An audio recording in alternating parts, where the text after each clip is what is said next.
cette loi nous délivre. Cette loi nous affranchit totalement de la loi du péché et de la mort. Ce qui donne légitimité d'action à Satan dans ta vie, c'est le péché. Le péché qui a été commis par Adam, qui a permis à Satan d'agir en toute légitimité. À partir du moment où Jésus est l'agneau qui a ôté le péché du monde, toutes les conséquences de ce péché ne te sont plus imputables. Ils sont plutôt imputables à celui qui a débarrassé ce péché. Maintenant, tu marches dignement et totalement, parfaitement dans la victoire qui a été acquise par Christ à la croix. Donne-moi ton meilleur amen.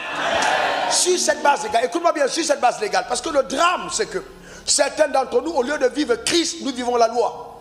Au lieu de vivre Christ, on continue à s'attarder à l'Ancien Testament, n'oubliant qu'à la montagne de transfiguration était présent Moïse, était présent Élie, était présent Jésus, et Dieu a dit écoutez-le.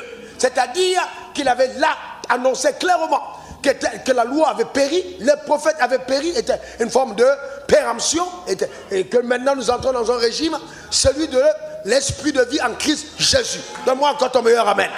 Personne ne peut te condamner sur la base de ton péché. Parce que Christ a vaincu le péché pour toi. Alors tout ce que Dieu attend de toi, c'est que tu crois en cette victoire. Tu t'appropries cette victoire. Tu marches dans cette victoire. Dans la dynamique de l'amour de Dieu. Te rendant à même d'être au-dessus de l'oppression de ta chair au nom suprême de Jésus. Donne-moi encore ton meilleur amen. Et perd ainsi la conscience du péché. Car quiconque développe la conscience du péché est plus coupable qu'un pécheur. La conscience du péché te donne d'être totalement tenu captif par la loi du péché et de la mort. Et c'est ainsi que Satan peut avoir son emprise sur ta vie. Mais quand tu prends conscience de la loi de l'esprit de vie en Christ Jésus, alors marcher en Christ, demeurer en Christ, je puis tout par Christ.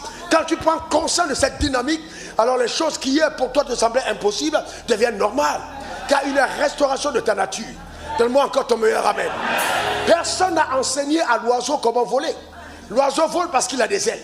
Personne n'a enseigné au lion comment rugir.